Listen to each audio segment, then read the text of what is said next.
नमो अरिहन्ताणं नमो सिद्धाणं नमो आयर्याणं नमो उपाध्यायाणं नमो लोये संवसाहुणं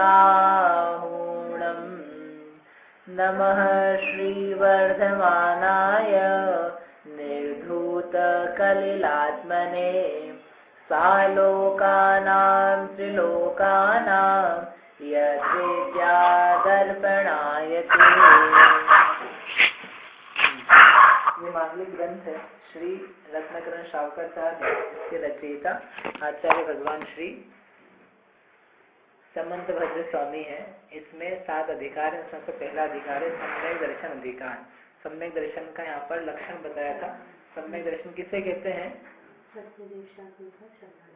सच्चे देव शास्त्र गुरु के श्रद्धान करने का नाम सम्यक्त्व है। एक दूसरा भी आपने सम्यक तो सुना होगा, तत्वार्थ श्रद्धानम सम्यक दर्शनम। 7 तत्वों के यथार्थ श्रद्धान करने को सम्यक्त्व कहते हैं। तो वो माने कि ये माने? कहीं पर आचार्य ने लिखा तत्वार्थ श्रद्धानम सम्यक दर्शनम। सूत्र जी का तीसरी सूत्र है, दूसरा ही है। सम्यक दर्शन ज्ञान चारित्राणि मोक्ष मार्ग और तत्वार्थ श्रद्धानम सम्यक दर्शनम। और यहाँ पर श्रद्धान किसे कह रहे हैं? परमार्थ, आप्त, आगम, तपो, भृत, इनका श्रद्धान करना। तो ये सही माने कि वो सही माने? दोनों सही है। तो फिर दोनों सही है तो फिर अलग अलग शब्द क्यों है? तो कहते हैं भाई 7 तत्व का जो श्रद्धान होगा तो 7 तत्व कहाँ से आएंगे? 7 तत्व बिना आगम के कैसे मानने में आएंगे? आगम ही तो बताएगा ना 7 तत्वों को। और वह आगम बिना अनंत भगवान के, बिना आप्त के यानी सच्चे उपदेष्टा के कैसे प्राप्त होगा? कैसे समझ में आएगा कि ये सही बता रहे हैं कि गलत है? तो जब तक आप्त नहीं होंगे तब तक आगम नहीं होगा, और आगम नहीं होगा तो 7 तत्व नहीं हो सकते हैं। और उस 7 तत्व पर चलने वाले, श्रद्धान करके मानने वाले, अनुचरण करने वाले जो मुनिराज हैं, संत हैं, वो नहीं दिखेंगे तो हम उसका अनुचरण कैसे करेंगे? इसलिए जो तत्वार्थ श्रद्धानम सम्यक दर्शनम है वह बिना देव शास्त्र गुरु के श्रद्धान के नहीं हो सकता है। इसलिए यहाँ पर इस शावकाचार्य में देव शास्त्र गुरु के श्रद्धान को कह रहे हैं, क्योंकि देव शास्त्र गुरु का श्रद्धान 7 तत्वों के श्रद्धान का मूल है। बिना देव शास्त्र गुरु के 7 तत्व कहीं से कहीं तक समझ में नहीं आ सकते। पढ़े जा सकते हैं, यूनिवर्सिटी में काफी लोगों को पढ़ाया जाता है 7 तत्व क्या है, जैनों के 9 पदार्थ क्या है, 6 द्रव्य क्या है, लेकिन वो पढ़ लेने से सम्यक दर्शन नहीं हो जाता। क्योंकि सम्यक दर्शन पढ़ने का नाम नहीं है। किसका नाम है? श्रद्धान करने का नाम। यही सत्य है, इनको छोड़ के अन्य सत्य नहीं है। क्योंकि हमने ये अनुभव किया कि ये जो बता रहे हैं ये वास्तव में इस ही प्रकार से हैं, अन्य प्रकार से नहीं पाए जाते इत्यादि भाव। तो यहाँ पर 7 तत्व के जगह देव शास्त्र गुरु के श्रद्धान को सम्यक दर्शन का, उसकी 3-4 विशेषताएं कही थी। ये कैसा है? कैसा है? 3 मूढ़ताओं से रहित, 8 अंग सहित और 8 मदों से रहित। 8 प्रकार के मद इसमें नहीं पाए जाते। इस प्रकार का सम्यक है। फिर अपन ने आप्त का स्वरूप देखा था कि आप्त कैसे होते हैं, तो पढ़ते हैं। अपन ने इसको शुरू किया था ना, अपन ने कल 5वें नंबर का श्लोक है, यहाँ लिखा हुआ है। मैं पढ़ता हूँ एक स्टैंजा, आप दोहराइएगा। आप्तेनो छिन्न दोषेण सर्वज्ञेनागमेशिना भवितव्यं नियोगेन नान्यथा याप्तता भवेत्। नान्यथा याप्तता भवेत्। आधा है और यह पूरा है। ही प्लस आप्तता, तो उसको मिला के बना दिया याप्तता। ठीक है, साथ में पढ़ते हैं एक बार। आप्तेनो छिन्न दोषेण सर्वज्ञेनागमेशिना भवितव्यं नियोगेन नान्यथा याप्तता भवेत्। 3 गुण कहे थे। ये आप्त के स्वरूप को बताने वाली कारिका है, श्लोक है। आप्त कौन? यानी जो उच्छिन्न दोष, जिसमें से दोष निकल गए हैं वह आप्त है। दूसरा जो सर्वज्ञ है, और तीसरा आगम ईश, जो आगम के ईश्वर हैं अर्थात आगम का प्रतिपादन करने वाले हैं, वे नियोग्य निश्चित रूप से भवितव्य वे आप्त होते हैं। न अन्यथा, अन्यथा प्रकार से आप्तता जो आप्तपना है न भवेत यानी नहीं होती है। अन्य प्रकार से आप्त का गुण नहीं हो सकता, इसी प्रकार से हो सकता है। तो अपन ने कल विचार किया था एक गुण के बारे में, उच्छिन्न दोषेण, जो समस्त दोषों से रहित हैं, जो मोह राग द्वेष हास्य भय क्रोध काम विकार इनसे रहित हैं, ये सब दोष कहलाते हैं। हंसना क्या है? दोष है, ये निर्दोष नहीं है। रोना क्या है? दोष है। ऐसे 18 प्रकार के दोष हैं, वे आगे की कारिका में अपन पढ़ेंगे। अभी अपन ने ये समझा था कि लेकिन दोष इन प्रकार के जो हैं उन सब से जो रहित हो वह आप्त कहलाने लायक है, क्योंकि दोष रहित व्यक्ति ही पूज्य हो सकता है, जिनमें दोष हो वे पूज्यता के लायक नहीं है। आप्त का मतलब आगम नहीं, आप्त और आगम अलग अलग है। आप्त के द्वारा जो कहा जाएगा उसे कहेंगे आगम। आप्त तो जीव का नाम है, जो उपदेष्टा है उसको आगम बोलते हैं, आप्त कहते हैं। उपदेश देने वाला जो व्यक्ति है उसका नाम आप्त है, और वह जो उपदेश दे रहा है उसका नाम आगम है। इसलिए आप्त अलग और आगम अलग है। आप्त से आगम की उत्पत्ति होगी, इसलिए तीसरा विशेषण वही दिया है, जो आगम के ईश हैं, आगम के ईश्वर हैं। मुनिराज को आप्त कहेंगे। मुनिराज से पहले भी कोई आप्त, जो मूल आप्त हैं, अभी अपन उनको समझ रहे हैं। मुनिराज भी आप्त हैं यद्यपि, हेलो, मुनिराज भी आप्त हैं, लेकिन उन आप्त से बढ़कर के भी कोई आप्त है, तो उनको यहाँ पर दिखाया जा रहा है। यहाँ पर आप्त का जो भी पढ़ रहे हैं अपन, उसके अंतर्गत अरहंत से प्रयोजन है। वे अरहंत आप्त हैं, क्योंकि वे उच्छिन्न दोषेण, जितने दोष है ना उन सबका नाश करना, एक भी दोष बाकी नहीं रहना चाहिए। थोड़ा सा भी हमको मेल नहीं चाहिए। जैसे वस्त्र पहनते कि नहीं, कैसे वस्त्र पहनते हैं? बिल्कुल स्वच्छ, एक भी दाग लग जाए तो उसको डिफेक्ट में डाल देते हैं, ये नहीं ठीक है, नहीं करते ऐसा कि नहीं ये अब काम का नहीं है। इसमें थोड़ा सा भी डिजाइन इधर का उधर हो जाए तो वो मार्केट वाले लोग उसको सेकंड में डाल देते हैं, भले आपको नहीं दिखे, लेकिन दोष नहीं, दोष रहित होना चाहिए। ऐसे ही यहाँ पर जिस जीव में कुछ भी दोष है वो यहाँ पर आप्त कहलाने के योग्य नहीं है, अरहंत कहलाने के, भगवान कहलाने के योग्य नहीं है, इसलिए उन्होंने ये विशेषण रखा। दूसरा विशेषण क्या दिया था? सर्वज्ञ। सर्वज्ञ का अर्थ क्या बताया था? जो सब कुछ जानता है, जिसको जानने में से कुछ भी बाकी नहीं रहता। अब आप ये सोचो कि यदि किसी को दोष हो और वो सर्वज्ञ बन जाए तो क्या होगा? यानी समझो किसी को क्रोध आता हो, क्रोध नाम का दोष बाकी हो, और वो व्यक्ति क्या बन जाए? सर्वज्ञ बन जाए, तो क्या होगा? कि वो देखेगा ये व्यक्ति मुझे भला बुरा कह रहा है, इसने मुझे पूर्व भाव में डंडे लगाए थे, इसने मेरी माता को, मेरे पिता को इस प्रकार से दुख दिया था, ऐसा देखेगा, और देखते से क्या हो जाएगा? वो हो जाएगा क्रोधी, और क्रोधी होकर क्या हो जाएगा? दुखी। देखो अभी यहाँ अपन थोड़ा सा ही अपने बारे में अपशब्द सुन लें तो अपना दिमाग कितना खराब हो जाता है। थोड़े से अपशब्द सुन लें अपन, यानी थोड़ा सा ही अपने को विपरीत बातों का ज्ञान हो जाए तो ही जीव का जो दिमाग है वह दिमाग खराब हो जाता है। अब सर्वज्ञ बन जाए ऐसा जीव जिसका क्रोध गया नहीं है तो क्या होगा? वो कितना दिमाग खराब हो जाएगा। अभी अपने को क्या एक दूसरे के बारे में ज्यादा पता नहीं है, आप हमारे बारे में क्या सोचते हो, मैं आपके बारे में क्या सोचता हूँ, ये अपने को पता नहीं है, तो अपन लोग सुखी हैं। और पता लगने लग जाए तो ये हमारे बारे में ऐसा सोचते हैं, ये हमारे लिए इस प्रकार का विचार रखते हैं, हे भगवान इनसे कोई अपने को बातचीत नहीं करनी है। मतलब एक एक व्यक्ति के साथ में ये घटना घटने लग जाएगी। यानी ये भला है कि अपन लोग सर्वज्ञ नहीं है ये तो बुरा है कि हम सर्वज्ञ नहीं, लेकिन राग द्वेष के साथ में सर्वज्ञ नहीं है, ये अच्छी बात है। इसलिए उन्होंने ये शर्त पहले डाली कि उच्छिन्न दोष होना चाहिए, अर्थात पहले दोष मिटे और फिर सर्वज्ञ हो तो काम का है। और बिना दोष मिटे यदि कोई ज्यादा ज्ञान का धारी हो गया तो प्रलय मचाएगा। यहाँ वर्तमान में दिख रहा है कि थोड़ा सा ज्ञान ज्यादा हो जाए तो मालूम पड़ा भैया जी ने परमाणु बम बना दिया, बंदूकें निकाल दी, ऐसे ऐसी चीजें निकाल दी जो पहले थी नहीं। क्यों? इनको ज्यादा दिमाग आ गया।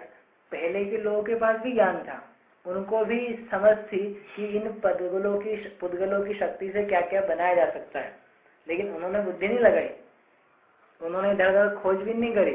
क्यों? बोले देखे एक हम बम निकाल देंगे, ऐसा कोई पिस्टल वगैरह निकाल दी तो इस दुनिया का क्या होगा। पहले युद्ध लड़े जाते थे, काय से? तलवार से। तलवार से लड़ेंगे तो क्या होगा? कितना आदमी मार पाएगा व्यक्ति? कितना मारेगा? आप यदि आगम पढ़ो, पुराण जब युद्ध होते हैं ना, तो जैसे रामायण का युद्ध हुआ, महाभारत का युद्ध हुआ, तो ऐसा होता था कि मारा और वो गिर गया तो छोड़ दिया उसको, ऐसा नहीं कि पीछे ही बढ़े उसके। फिर धीरे धीरे थोड़ा सा बढ़ करके बंदूकें आ गई, तो बंदूक से भी कितना मारोगे? 1 2 3 4 5, इससे ज्यादा कितना हो जाएगा। अब तो क्या है कि ऐसे बढ़ते बढ़ते बम आगे बड़े बड़े, और बड़े के इतने बड़े बड़े कि मारने वाले तक को पता नहीं है कि मैं कितने मार रहा हूं और कितने जा रहे हैं। कितनी ज्यादा हिंसा बढ़ गई।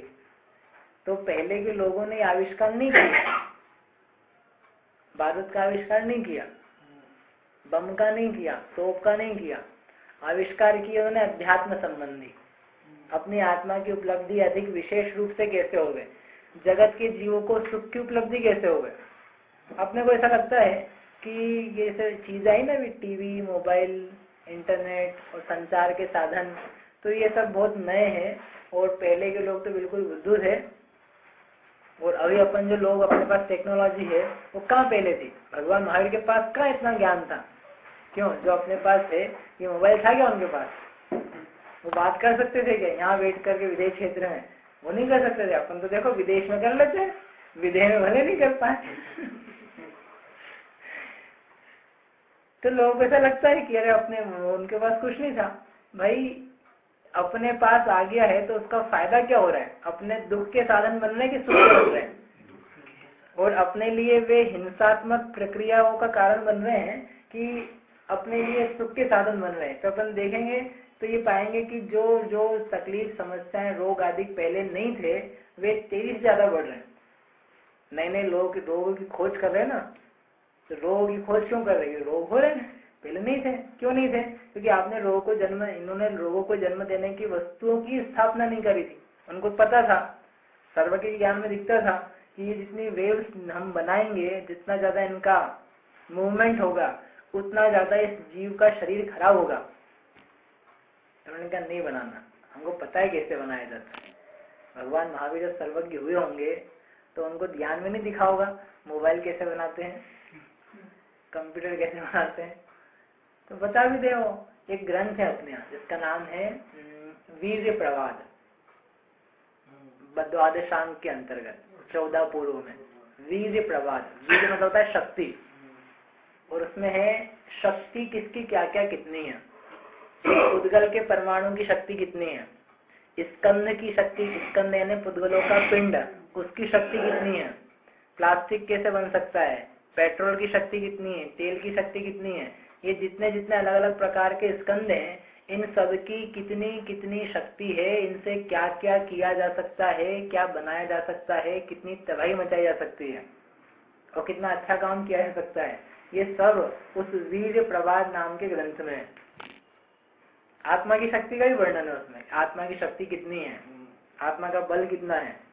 1-2 पुस्तक में नहीं है वो, ये पूरे कमरा है ना, इतनी किताबें भर जाए, इतनी एक ही लिटरेचर है उसका। उसका नाम है वीर्य प्रवाद। समझ में? कहने का आशय ये था कि रागी द्वेषी जीवों के पास यदि ज्ञान ज्यादा आ जाए तो वो उसका दुरुपयोग करते हैं, सदुपयोग नहीं करते हैं। इसलिए सर्वज्ञता जो एक महान ज्ञान है जिसमें सब कुछ जान लिया जाता है, वो यदि किसी ऑर्डिनरी व्यक्ति को जिसमें दोष है उसको प्राप्त हो जाए तो फिर समझो वो अपने से भी गया और दुनिया में भी गड़बड़ मचाएगा। वो ठीक से नहीं बैठ पाएगा, वो खुद के लिए दुख का कारण बन जाएगा। इसलिए सर्वज्ञता यदि हो किसी के पास तो ये उसकी पहली शर्त है कि उसके दोष मिट जाने चाहिए। दोष सहित रहेगा तो वह स्वहित भी नहीं करेगा, परहित भी नहीं करेगा, गड़बड़ी करेगा। अपने अपने लोगों को बुला लेगा और जो उसको नहीं मान रहे हैं उनको भगा देगा।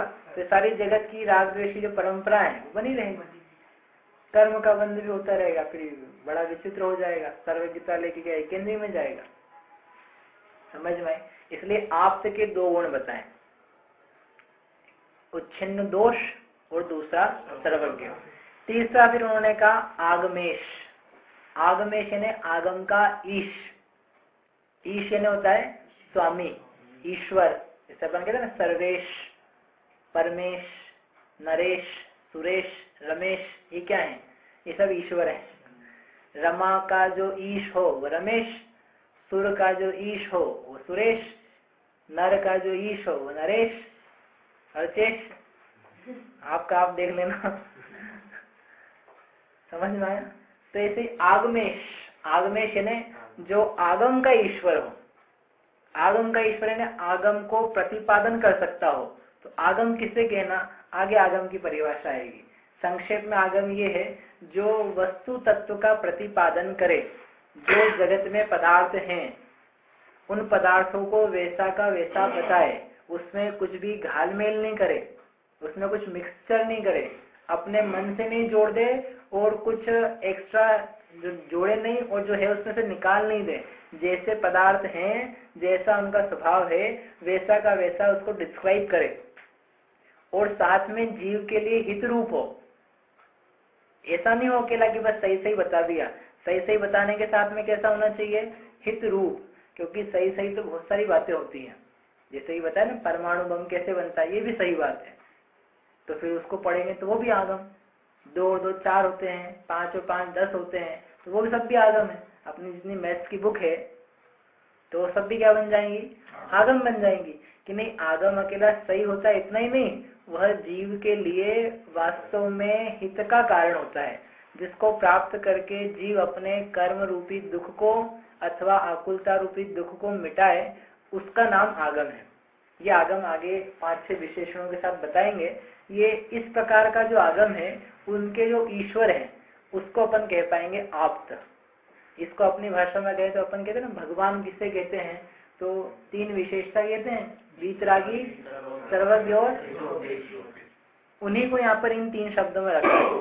उच्छिन्न दोष, निर्दोष यानी वीतरागी, जिनके राग द्वेष रूपी दोष मिट गए तो वे वीतरागी हो गए। फिर दूसरा है सर्वज्ञ, तो वैसा का वैसे ही है। और आगमेश, आगम का प्रतिपादन करने वाले यानी हित का उपदेश देने वाले। क्योंकि अभी कहा ना आगम किसे कहते हैं? जो हित के मार्ग में लगाए, जीव के लिए हित का कारण हो, उसका नाम आगम है। बिना सर्व के हुए भी तो आप तो हो सकते हैं, दोष मिट जाए और सर्वज्ञ नहीं हो और आगमेश बन जाए तो चल सकता है ना। दोष में जाएंगे नहीं, ये तो आप कह रहे हो, लेकिन हम कह रहे हैं कि हमको दोष नहीं है और हमको सर्वज्ञता तो नहीं है। देखो अभी, लेकिन मुझ में दोष कुछ भी नहीं है। मैंने एक किताब लिखी, आपको देता हूँ, आप सब लोगों के हित की है, तो हम भी तो फिर हो गए ना। मुझ में 2 गुण आ गए, दोष रहितता और आगमेश बना, यानी आगम का ईश्वर हो गए। सर्वज्ञ नहीं है हम, तो बन सकता है कि नहीं? क्यों नहीं बन सकता है? जानकारी, वस्तु तत्व की जानकारी में तो जानकारी है तभी तो हम लिख रहे हैं। सही है वो, आपको खुद को कंफर्म नहीं होगा। नहीं, मेरे को पता है कि सही है कि भले आप कह रहे हो कि वो सही है, लेकिन आपको खुद को पता है क्या कि ये हमेशा सही है? सही का मतलब ये होता है कि हमेशा सही होना चाहिए। सही मतलब क्या?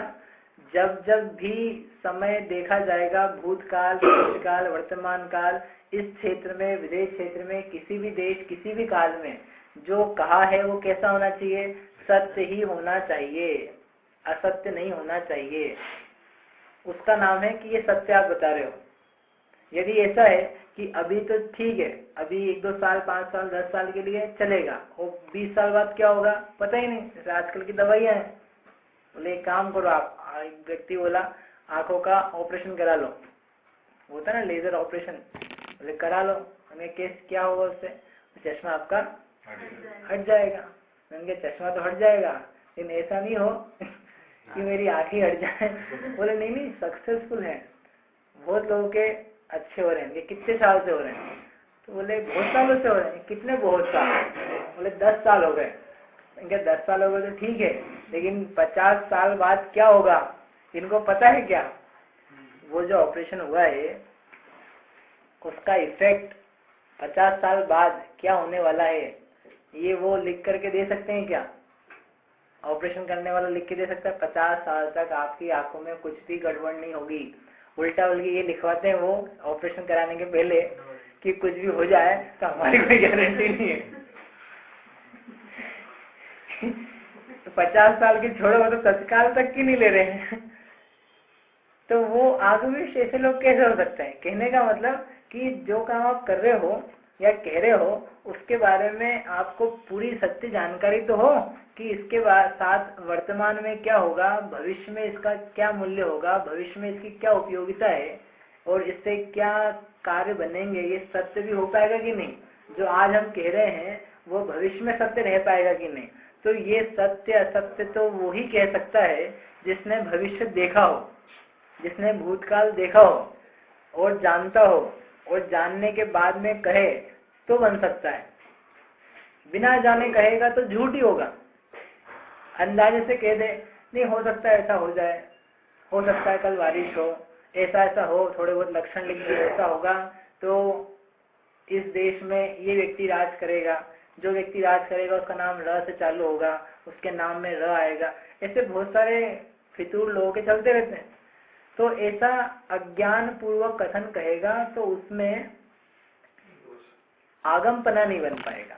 इसलिए सर्वज्ञ हो वो ही व्यक्ति क्या बन सकता है? आगमेश बन सकता है, आगम को कहने वाला बन सकता है। बिना जाने कहने पर उसमें असत्यता के कारण से हित नहीं हो पाएगा। जैसे उन्होंने कहा गतियां 4 होती है।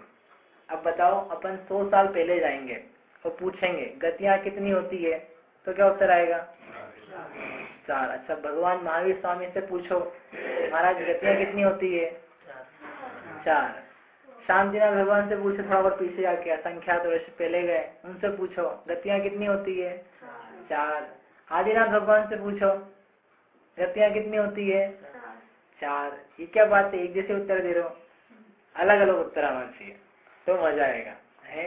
लिखा है का 2 और 2 कितने होते भैया? अभी 4। और शांतिनाथ भगवान से पूछे उनके टाइम में किसी आदमी से 2 और 2 4। और आदिनाथ भगवान के टाइम से पूछो तो कि जो सत्य है वो हमेशा एक जैसे ही रहता है, इसलिए गतियां 4 ही होती है। 4 को छोड़ के 5 नहीं बन पाती, 3 नहीं हो पाती, भले कैसे भी प्रलय आ जाए, कुछ भी घटना घट जाए, 4 ही होती है। अपन निकलेंगे ना आगम, यदि मैं लिखने लग जाऊं आप लिखने लग जाओ तो आप तो क्या बोलोगे? 2 ही गतियां होती है, ये मनुष्य और एक तिर्यंच। किसने देखा स्वर्ग, किसने देखा नरक? यही स्वर्ग है, यही नरक है और कुछ नहीं है। ऐसे अनेकों लोग बोलते हुए मिल जाएंगे। कोई स्वर्ग नरक नहीं होता है। यहीं आप आराम से यदि रह रहे हो तो क्या है? यही स्वर्ग है। खाओ पियो घूमो, फैमिली के साथ टाइम बिताओ, थोड़ा धन संचय करो, थिएटर जाओ तो स्वर्ग। वो लड़ो, गुस्सा करो, चुगली करो, निंदा करो तो यहीं पर क्या है? नरक है कि नहीं? ठीक बात। तो इसलिए 2 ही गतियां होती है। और 2 ही क्या, ये तिरंज कोई जीव थोड़ी ना है, एक ही गति मनुष्य है बस। ये तो अपन को भगवान नहीं बनाया अपने लिए, ये जीव नहीं होते हैं, तो एक ही बचा दी इन्होंने तो, मनुष्य। बस एक मनुष्य है सुख के भोगने वाले, बाकी सब तो कुछ है ही नहीं। अज्ञानी जीव बताएगा तो इसी प्रकार से बता पाएगा, जबकि विवेक से अपन विचार करेंगे तो समझ में आएगा कि नहीं वास्तव में इन चारों जगह जीवों की स्थिति है, उनके कारण भी है। पाप भोगने का भी स्थान होना चाहिए, पुण्य का फल भोगने का भी स्थान होना चाहिए। इसलिए स्वर्ग नरक रूप एक अलग गतियां हैं, उनका अस्तित्व है। समझ में? तो ये कौन बोल सकता है? जिसने जाना है, जो यहाँ बैठ करके जान रहा है कि कुछ नरक रूप स्थितियां दिख रही है। यहाँ बैठ करके सर्वज्ञ के अलावा और कोई जान ही नहीं सकता। देखो यदि सर्वज्ञ नहीं हो तो आप कह ही नहीं सकते नरक है, सर्वज्ञ भगवान नहीं हो तो कैसे बताओगे? अपन ने तो देखा नहीं है। देखा किसी ने नरक? मतलब साक्षात तो अभी हमने किसी ने नहीं देखा है, फिर भी अपन नरक को मानते हैं। क्यों मानते हैं? कि किसी ने देखा है, उसने बताया। और किसने देखा है? सर्वज्ञ ने देखा है, उन्होंने बताया। ख्याल नहीं बात? ऐसे स्वर्ग आदि के बारे में समझ लेना। नारकी जीव तो कभी नीचे से निकल के ऊपर आएगा ही नहीं कि हाँ देखो मैं हूं एक नारकी, तुम मानो। इसलिए आगम के ईश्वर बनने के लिए सर्वज्ञता आवश्यक है, अनिवार्य है। उसके बिना नहीं बना जा सकता, हितोपदेशी पना नहीं कहा जा सकता। इसलिए 3 शर्तें दी जाती है, 3 विशेषताएं दी जाती है अरहंत कहलाने के लिए, या भगवान के लिए, अथवा आप्त के लिए। वीतरागी, सर्वज्ञ, हितोपदेशी। पढ़ते ना अपन मेरी भावना, जिसने राग द्वेष काम आदि के जीते सब जग जान लिया, सब जीवों को मोक्ष मार्ग का निष्प्रह हो उपदेश दिया। ये 2 लाइन में क्या आ गया? आगे कैसे आई? जिसने राग द्वेष काम आदिक जीते, तो आदिक में आ गए सारे दोष।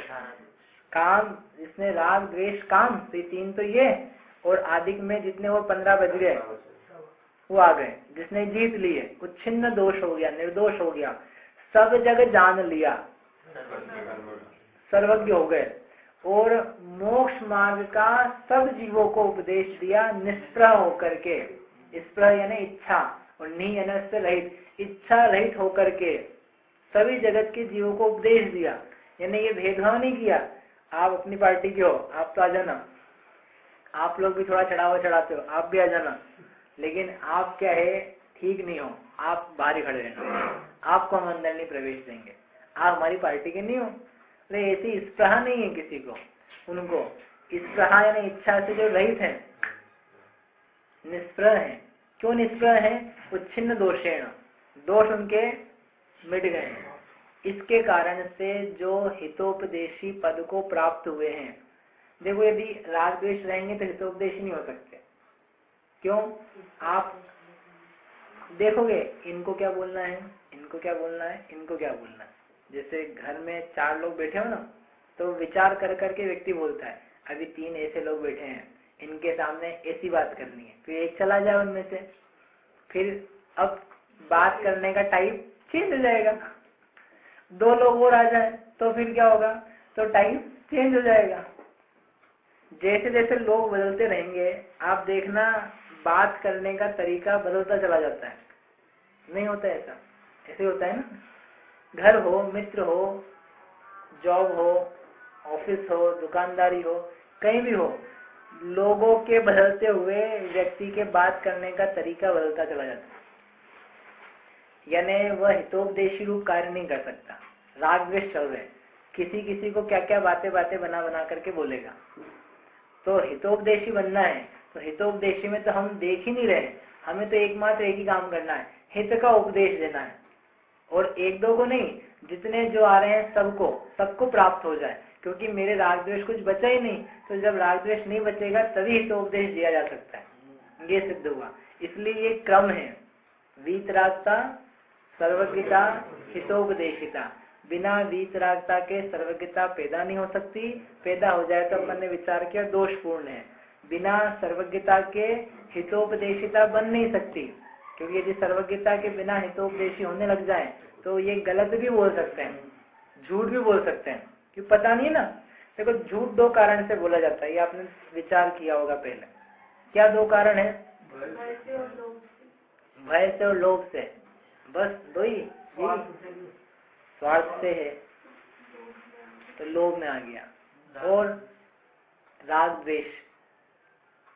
और अभी जितने आपने कारण बोले वो सब एक में ही आ गए। 2 कारण हैं झूठ बोलने के। तो वो कषाय भी राग द्वेष, लोभ, भय, स्वार्थ, राग द्वेष, कषाय। तो कषाय एक शब्द लो, उसमें सब आ गए।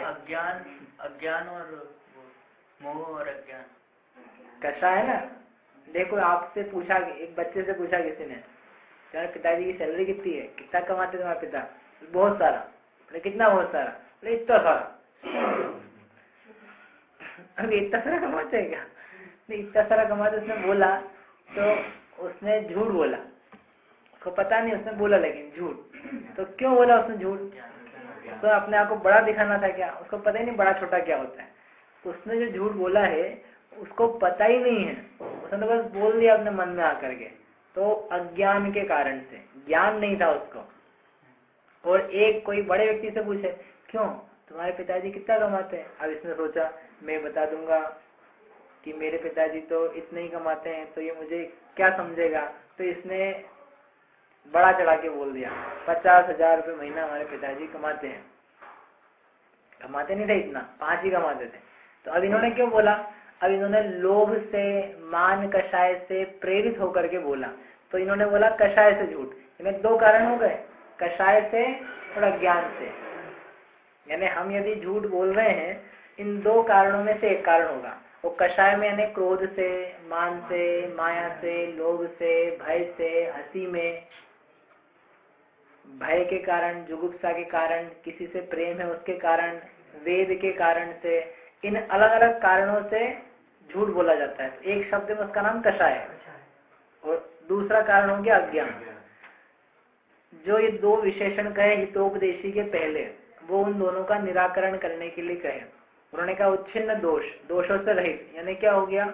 कषाय से रहित। अग्नि कषाय नहीं है, क्रोध मान माया लोभ हास्य रति अरति वेद कुछ भी नहीं, तब भी झूठ हो सकता है लेकिन अज्ञान के कारण से। उन्होंने कहा सर्वज्ञ, सर्वज्ञ होंगे, अब अज्ञान भी दूर हो गया। अब जो कुछ निकलेगा अब वो सत्य के अलावा कुछ नहीं हो सकता है। हो सकता है क्या दूसरा? आप खुद विचार कर लो, जिस विषय में मुझे पूर्ण ज्ञान है और जिस विषय में मेरा कुछ भी राग द्वेष नहीं है कि ये पता लग जाएगा तो कुछ मेरा बुरा होगा या दूसरे का होगा या अहित हो जाएगा या कुछ ज्यादा मेरा भला हो जाए इसके माध्यम से, ऐसा कुछ भी राग द्वेष का परिणाम कदाचित नहीं हो, तो उसके प्रसंग में अपन असत्य क्यों कहेंगे? कारण क्या कहने का? कुछ भी कारण नहीं। ऐसे ही जिनके सारे दोष मिट गए और उनकी वीतरा सर्वज्ञता प्रकट हो गई, सर्व पदार्थों का जानना सिद्ध हुआ, तो फिर उनको झूठ असत्य किसी भी कारण से कहना नहीं बनता। इसलिए वे ही आप्त होते हैं जो आगमेश होते हैं। भगवान में और आप्त में क्या अंतर है? तो भगवान में और आप्त में वही अंतर है जो भगवान में और तीर्थंकर में अंतर है। जैसा कल कहा था, आप्त वे होते हैं जो उपदेश देते हैं और भगवान वे हैं जो वीतरागी हैं और सर्वज्ञ हैं, परंतु उपदेश नहीं है। जिनका उपदेश नहीं हो पाया, जिन्होंने आगम की रचना नहीं करी, जिन्होंने दिव्य ध्वनि का कहा नहीं, दिव्य ध्वनि के द्वारा तत्व नहीं कहे, सीधे ही क्या हो गए? वे मोक्ष चले गए, उनको अपन कहते हैं भगवान। और आप्त शब्द क्यों प्रयोग किया है? कि जो वीतरागी सर्वज्ञ होने के साथ में उपदेश भी देते हैं, हित का उपदेश, उनका नाम होता है आप्त। इसलिए यहाँ आप्त शब्द से विशेष प्रयोजन है। और अपने को वैसे भी आप्त से प्रयोजन है। कोई व्यक्ति वीतरागी हो, सर्वज्ञ हो, इससे अपने को क्या लाभ है? कोई भगवान समझो महावीर स्वामी आज वीतरागी हैं और सर्वज्ञ भी हैं, आपको क्या लड्डू दे रहे हैं? आपको क्या मजा दे रहे हैं? क्या मजा आ रहा है आपको उनसे? कुछ भी नहीं। भाई वो सुखी है, वो अपने में सुखी है, उनकी मुक्ति हुई है, उनको मोक्ष हुआ है, वे अनंत ज्ञानी है, हमको क्या मिल रहा है उससे? तो उन्होंने कहा हमको मिल रहा है हितोपदेशिता से, उनकी वीतरागता सर्वज्ञता से साक्षात कुछ नहीं मिल रहा हमें, उससे तो उनको ही मिल रहा है।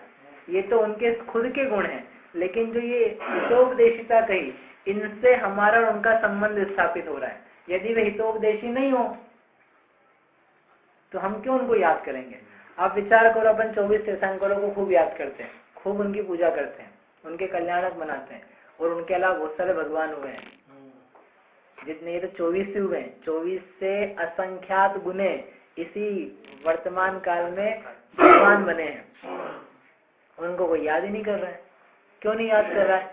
उनके माध्यम से जीवों का बहुत उपकार नहीं हुआ। वे भगवान तो सब हैं, हम पूजा तो उनकी भी कर लेते हैं, सर्व सिद्धेभ्यो, सर्व सिद्ध भगवान के नाम से, लेकिन हमारा जिनसे संबंध बना या हमारे जैसे और जो लोग थे उनका संबंध बना, वह उनकी हितोपदेशिता से बना।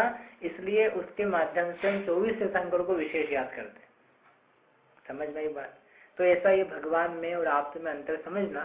ऐसे ही आप्त हो सकते हैं, अन्यथा आप्तता नहीं होती है।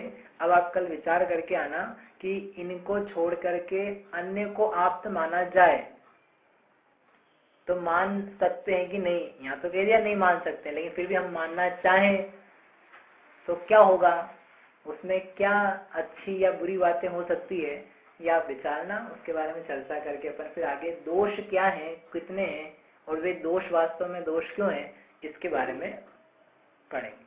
तीर्थंकर आप्त हो सकता है, तीर्थंकर आप्त ही होते हैं, और आप्त है वो हर तीर्थंकर। आप्त हो वो हर तीर्थंकर ऐसा नहीं। जैसे राम भगवान है, उनका भी उपदेश हुआ तो वे भी आप्त हुए, लेकिन तीर्थंकर नहीं थे। ऐसे ही बाहुबली, भरत इत्यादि अन्य जो भगवान हुए तो उनके भी उपदेश हुए, किन्हीं किन्हीं के, किसी के नहीं भी हुए हैं। तो भगवान आप्त भी होते हैं और तीर्थंकर भी होते हैं। तीर्थंकर आप्त होते ही हैं, लेकिन हर भगवान आप्त नहीं होते हैं। यानी हर भगवान तीर्थंकर जैसे नहीं होते हैं, वैसे हर भगवान आप्त नहीं होते हैं। दो और दो चार होते हैं, यूनिवर्सल ट्रूथ है। हाँ, ठीक है, आगम में क्यों नहीं इंक्लूड करते है ना। आगम में ये गणित शास्त्र जो है, हाँ। तो उसके अंतर्गत है ये। तो ये भी मतलब आगम में हाँ, लेकिन वो हम दिया हुई है ना आगम में, अ आई जैसे दिए हुए हैं, 12 खड़ी दी हुई है, तो वो भी सब आगम का हिस्सा है। और उसके माध्यम से लेकिन क्या करना, हित की सिद्धि करना। अपन ने क्या करा, 2 और 2 4 होते हैं, तो भैया मैंने तेरे को 2 रुपए दिए हैं और 2 देता हूँ, 4 दे दिए, या हमारे पास 4 हो जाए, लौकिक प्रयोजन की सिद्धि करी, तो उसके कारण से उसको आगम नहीं कह पाते। इसी को आगम के अंतर्गत बताया जाएगा किसी हित के लिए, तो वह अपने निज प्रयोजन, जीव के हित का कारण बनेगा, तो आगम का पार्ट बन जाता है। ठीक है, मैं बोला था कि सब दोषों से रहित, तो फिर हमको इसमें सिद्ध भगवान को लेना चाहिए, सिर्फ अनंत भगवान का तो अभी भी जैसे, तो दोष की अपन सिद्धि करेंगे। फिर इनका कहना है कि सिद्ध भगवान के सारे दोष नष्ट हुए, अनंत के कहाँ नष्ट हुए। तो इसके लिए फिर प्रश्न आएगा कि दोष किसको कहना, शरीर को दोष कहेंगे। यदि शरीर को दोष कहेंगे तो फिर सिद्ध को बोलना पड़ेगा कि सिद्ध वास्तव में सर्व दोषों से रहित है। तो फिर आगे प्रश्न उत्पन्न हुआ तत्काल, दोष कौन कौन से हैं। तो आगे का श्लोक उस पर आधारित है। दोष क्या है, क्या शरीर दोष है? शरीर को परिग्रह नहीं मानते हैं ना, तो फिर तो दोष माना। दोष अलग बात है, परिग्रह अलग बात है। और शरीर भी परिग्रह कब होता है, उसके बारे में विचार कल करें। जावाणी के ज्ञान ते सूझे लोकालोक, सो वाणी मस्तक नमो सदा देतु।